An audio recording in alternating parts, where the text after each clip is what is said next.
So today's topic, which ironically, I wanted to have it all put down on paper so I could follow it through, and then I thought, no, and Joe says, don't do that, you need to just shoot from the hip again. So I wrote a bunch of notes, and I'm looking through my stuff and my notes aren't here. I mean, I know where they are, but that would take another 5 minutes to go get them, so it's not really worth it. So we're going to really wing it. Okay. I wanted to talk to you today about fear, because I think that fear is something that we all deal with, whether you acknowledge it or not, but it's part of our decisions. And a bigger part of fear is not having fear. And we all know that what you think and what you feel is what you manifest in your life. More importantly, what you choose not to do with your life a lot of times is based on fear. And that might be because of perceptions of our childhood. It might be perceptions of our siblings, or it might even be somebody else's fear projected on us. And so it causes us to not live in our truth. The one thing I did remember to bring this morning, because I got up, and I know I'm going to speak, and I don't normally wait till the morning of. And, I tossed it around and I tossed it around, and I thought, what am I going to speak about? And I have to tell you the most powerful thing that keeps coming to me for the last week and a half. And I think if you listen to the universe, and if you listen to people, and if you pay attention in your life, the subject of what it is, if you're a speaker, comes to you loud and clear, and you know what it is that you need to speak about. The one thing that I've heard the most this week, or I would say for the week and a half, would be the fear of age. I have been around so many people this week that have, out of the blue, we love the out of the blue, came up to me or have spoken next to me saying, oh my God, I'm getting so old. I can't do this and I can't do that. And this body is falling apart. And I'll never find that person that, I'll be alone the rest of my life because I'm just too old. Or I can't leave the person that I'm with even though they make me miserable, because I'm just too old and I'll never find anyone else. So you're going to settle. I would love to go on a cruise to Alaska, but I'm just too old. What? Really? You're too old? How old are you? What is too old? What defines age? Why are you defining your age? My grandmother lived to be 103 years old. And at 100 years old, she was calling my dad a whippersnapper in his 60s, And it's all about perception. Everything is about perception. What do you look at? How do you look at it? You're too old. Another thing that I've heard for the last 2 months is, I am so broke. I will never be able to afford to go on a trip. I will never be able to be happy because I always have to pay my bills and I never have a breakthrough. Why does everything happen to me? Every time I start to get ahead, something else happens, and I just work to receive a paycheck to live day to day. Well, as long as you keep thinking that, that's exactly what's going to happen. And along with the age, really, think about it. I mean, I'm no different than you are. I look in the mirror, and I think my brain says I'm 20 years old. And my body says, I don't think so. Go ahead, go jump over that. Watch your bones. Right? But you know what? Where is that thinking? My dad was married several times. And one of my stepmoms was just absolutely lovely. I loved her so much. She was 53 years old, which maybe at that time I thought was older, but now I consider that to be quite young perception. And she looked at me and she goes, I just cry because I look in the mirror and I don't recognize the woman that looks back at me. And she was literally crying when she was telling me this, and she felt, she just felt like her life was over because this older woman, and she had a scar across her face because of a car accident, and, but she knew how to cover it well. And that really stayed stuck in my brain. And I found that her fear of getting old really stuck into my mind. And the older I got, and I saw all these lines and these wrinkles, and I thought, oh my God, that old lady that she talked about is looking back at me. And what can you do to stop it? And then, after pondering on that for quite a while and realizing that, fear of age is not my fear. I'm living her fear. I've earned each and every one of these lines, honey. Seriously. Have you survived teenagers? You've earned each and every line. And then I saw a really interesting thing on Facebook this morning. And I don't usually go on Facebook, especially prior to church, but Spirit says you need to look at something. And I saw that there was a post about Queen Elizabeth II. And it showed her from a baby, and it fades all the pictures into where she is at 90. And that was really intense. I looked at it and I thought, oh my God, that's what we go through. That's what we go through. We're like this young, wondering, vibrant, oh my gosh, the world is magical. And then you go through these phases of what you deal with as an adolescent, what you deal with as a teenager, what you deal with as an adult. And I mean, Queen Elizabeth is a pretty big, it's different because she kind of always had everything handed to her. That's what I would perceive. And maybe she had the best of everything, so she didn't age the way some of us age. But at the same time, if you can look beyond the ego and look at the magical part of it, and it's like, let's take a minute and let's look beyond the skin. Let's look beyond the skin. Can you imagine what your spirit goes through? Wow. You're like in this wonderful place of spirit, and you choose what you're going to come to this life to experience. And once you get here, you're blinded, you're covered, you don't see anything. And you go through all these experiences, and some are great and some are not so great, and some are damaging. But part of that damage, part of that is learning how to heal yourself, learning how to find a different perspective of how to go through it, learning how to heal. And some of us find healing through helping to heal others. And that spirit grows.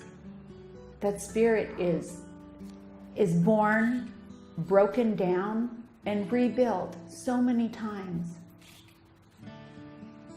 And then you get older and older. And I don't know about you, but when I was younger, old people used to scare me.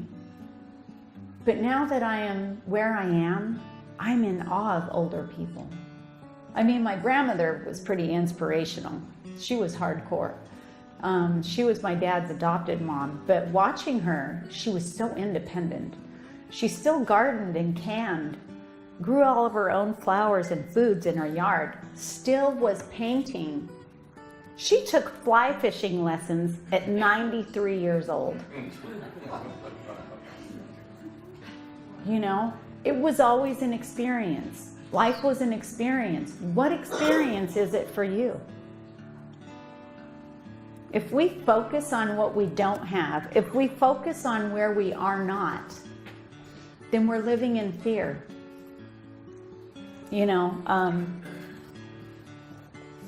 I guess I should read this before I take off. But in the Dhammapada, this morning, I heard, go look on the bookshelf and pick up the book that catches your eye and speaks to you. So I didn't pick this up yesterday. I picked this up this morning. And there were two things that jumped out on me. And so it was, I want you to just take from it whatever touches you and leave the rest behind. Age. Isn't that? And I didn't look up anything. I just said, give me a message, and I opened the page, and ironically, I was going with fear, I knew that, but this is the page that I opened.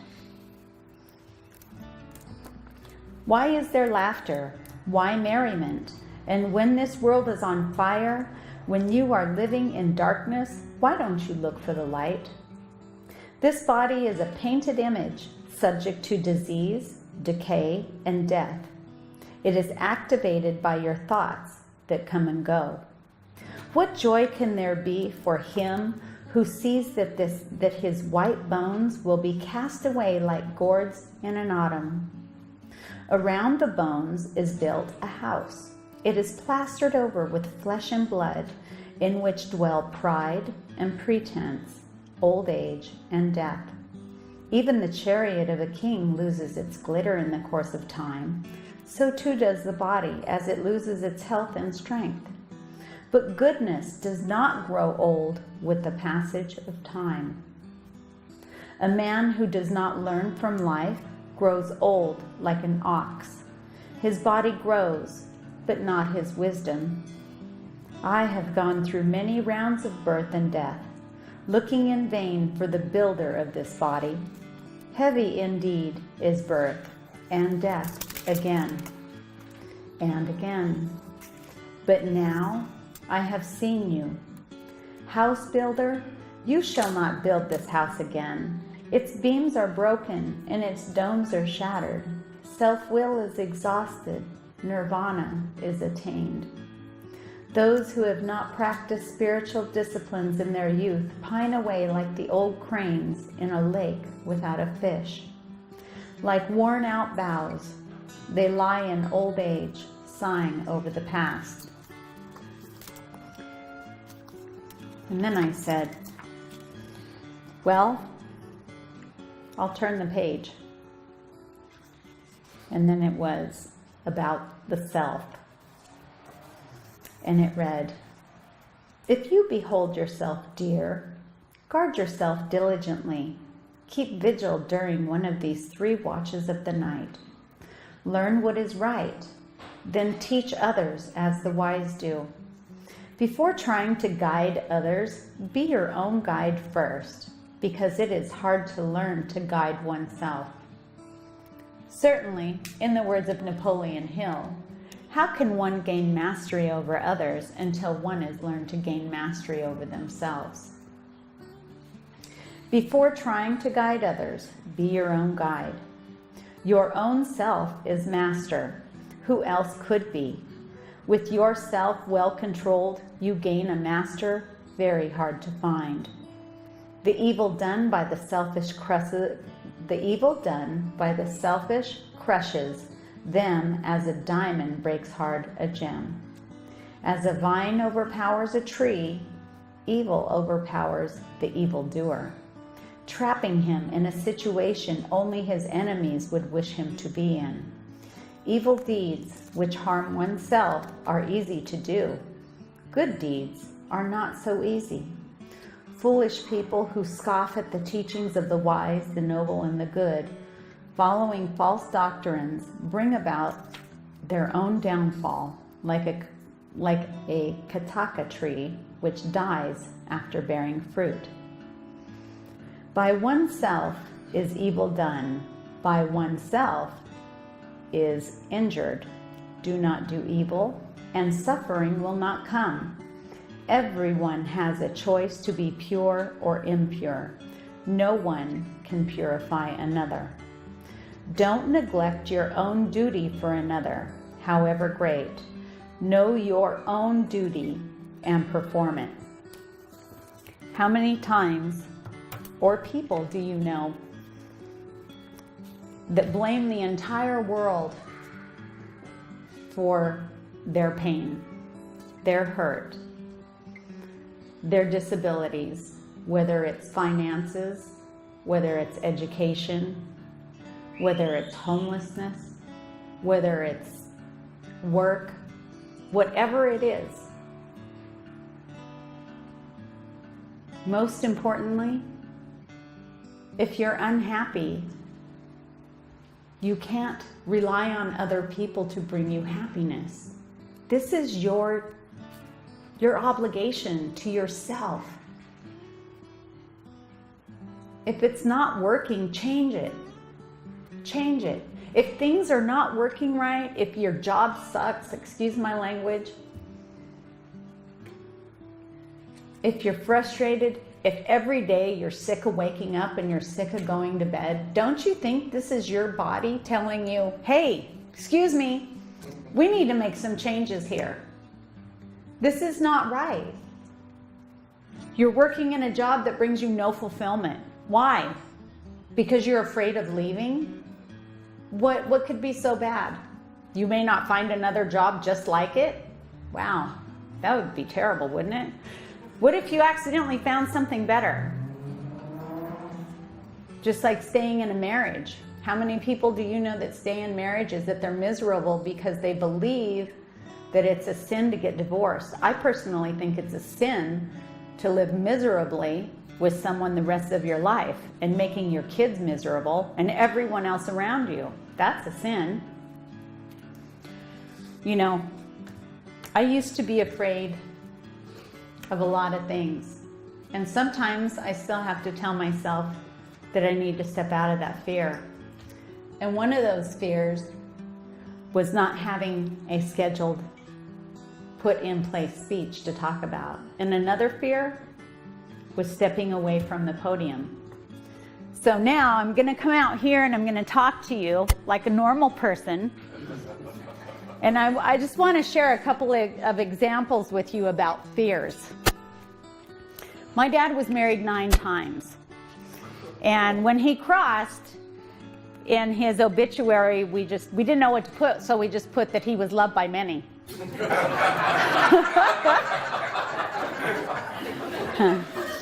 But do you know what transpired from that? Is I had this belief that you do not get married because you love someone. You get married because you think you can tolerate them for a long time. That was my belief. I didn't believe that when you married someone, you really loved them, and that I believed that people that you really love are people that you can count on. They left your life. And I had so much disappointment and abandonment issues in my life. I knew that I never wanted to allow myself to get close to anyone. True story. So when I met my husband almost 26 years ago, it took a lot for him to get close to me. But he ended up being my best friend. I loved him dearly. I told him, he knew everything about me. And I knew what I thought everything about him. But we never really know each other because so many times we're afraid to really let someone know us because we think, fear, if somebody really knows who we are, they're not going to like us, right? How could you like me? I look strong and beautiful, but really I'm terrified. I'm terrified of the world. I'm terrified of failure. I'm terrified I'll never be good enough, right? So 10 years,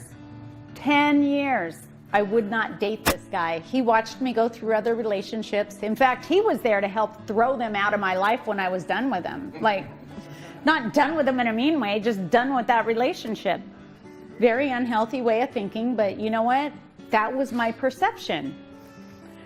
So in January of 2002, I finally said, okay, we'll date. So I moved from Hawaii and I moved here and I dated him. 10 years I wasted on giving myself to this person who, with 10 years, never called anyone else, never dated anyone else, never looked at anyone else, committed himself to me without making a commitment. We did everything backwards. So, was it time wasted or was it not? He knew me. He knew the real me. And he still loved me. But it took me that long to realize that I had the right person. So, yeah, it's been 26 years. Another fear, pastor. You know, running for pastor in January, I was kind of afraid. I was afraid for two different reasons. One is, wow, I don't know if I can do this. You know, I don't know how Reverend Rosie did it. Seriously, she did so much on her own, and I would not have known how much until I stepped into it. And I'm all about delegating. Thank God. Seriously, I don't know how I could do it without my helpers. It's a lot. It's a lot. You don't realize how much is involved in raising a church. But the other thing was, I didn't want to step in and take that from Reverend Rosie, because it just made me kind of feel bad. It was like, this is her baby. She's put so much into it, and how can I do that? I had to have a really long, serious talk with myself. And I thought, you know, I see change. I'm a mover. I breathe. I'm like, I see so much potential, and I hear people and so much movement, and I have so much love in my heart for this church and for each and every one of you here. But how can I do that? So my fear was, I shouldn't step in here because I don't want to hurt her or anyone else. But then, what happens if this is my one shot? What happens if this is my shot that I chose to do here? That I needed to be in a position of ownership of myself and of being a pastor. Should I allow that fear to not allow me to live my full potential? So when I did decide to absolutely run for pastor, should I be afraid that people are going to sit around and have wine and overthrow me and talk, you know? Or should I just go ahead and be true to myself and be true to my God, my higher conscious? So when I stepped in, I want you to know that it led me to have more respect for our previous pastor and all the hard work that she did. But it had nothing to do with me thinking that she wasn't doing a fabulous job. So once again, stepping into truth, letting go of fear. Another really big one, abundance. People worry about money all the time. How am I going to have enough money? I'm never going to have enough money. How many times do you hear someone say, I'm never going to have enough money. I'm never going to be able to do the things I want to do. That attracts it into your life. Thought is so powerful. How was the universe created? By thought. How was the world created? By thought. How were we created? By thought. So do you think that your thoughts are any less? I'm never going to get better. I'm always going to be unhealthy. You will always be unhealthy. Stop. Change your thoughts. Change your words. Change your life. It's not a cliche. It's absolutely true. Money. Tithing. That was a big one for me. Tithing. Not the old biblical, you have to give 10% to God. No. It's 10% given to that which feeds you spiritually.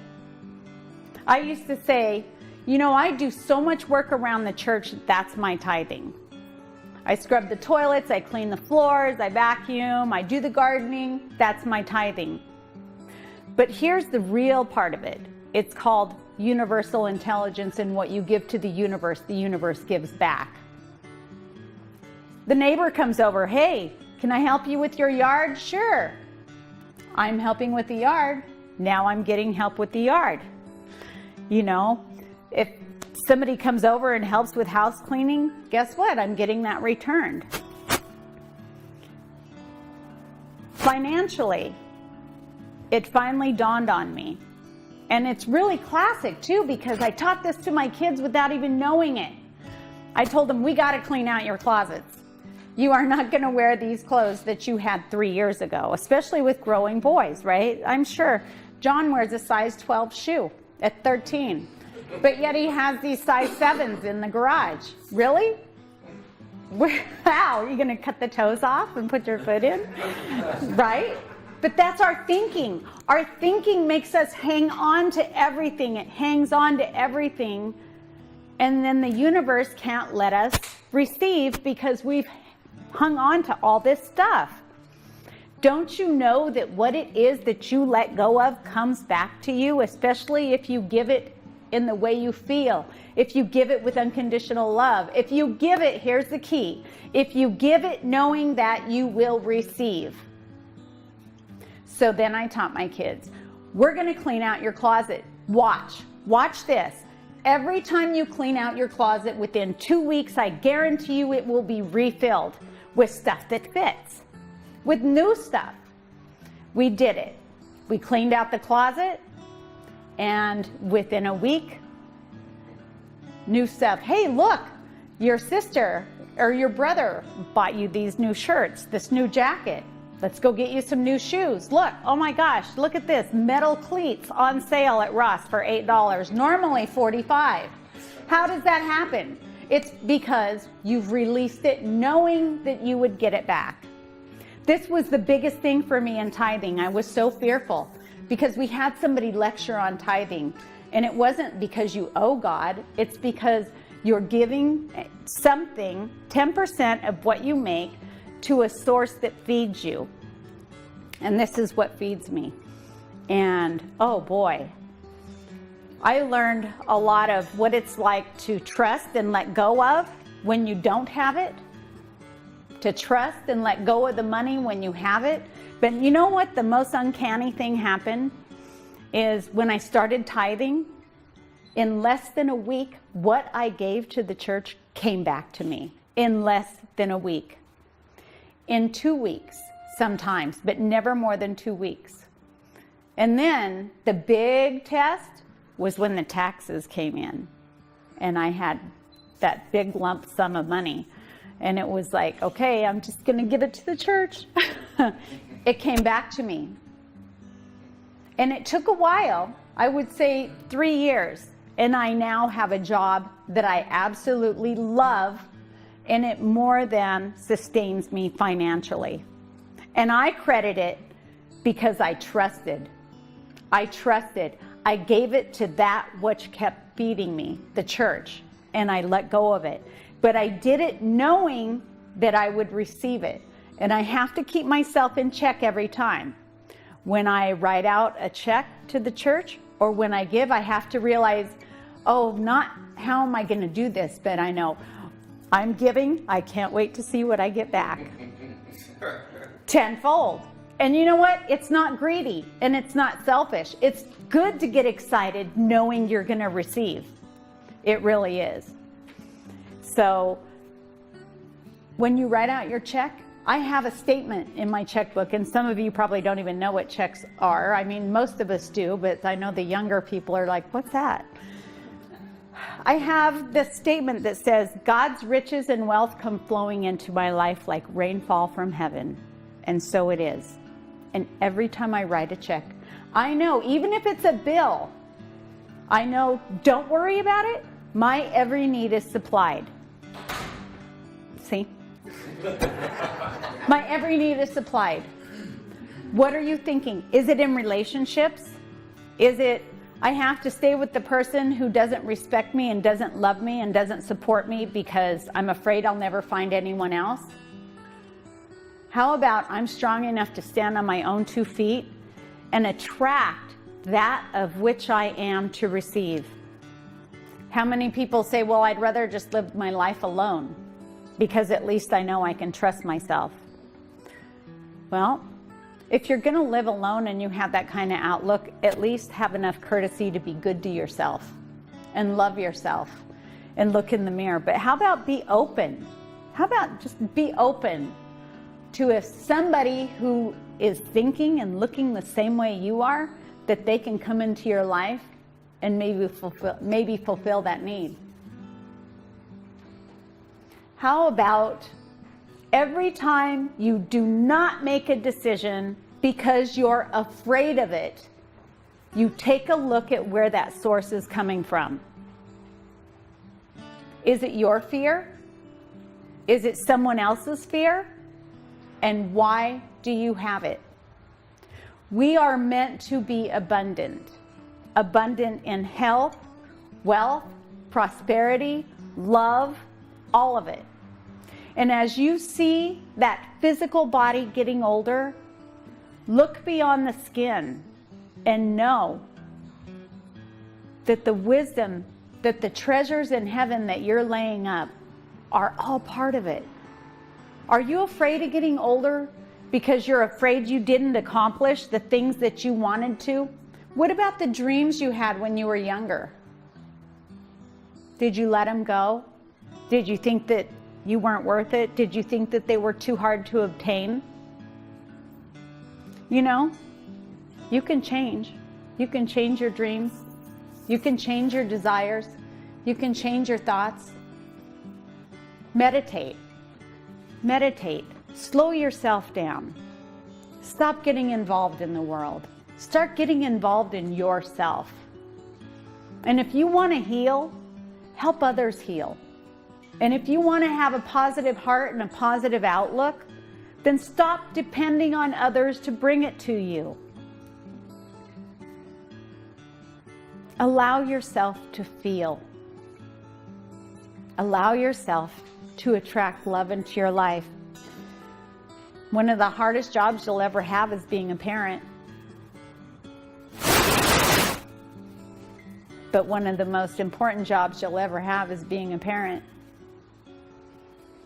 And if you want your kids to thrive and to say, I want to be just like my mom or my dad, or maybe I don't want to be.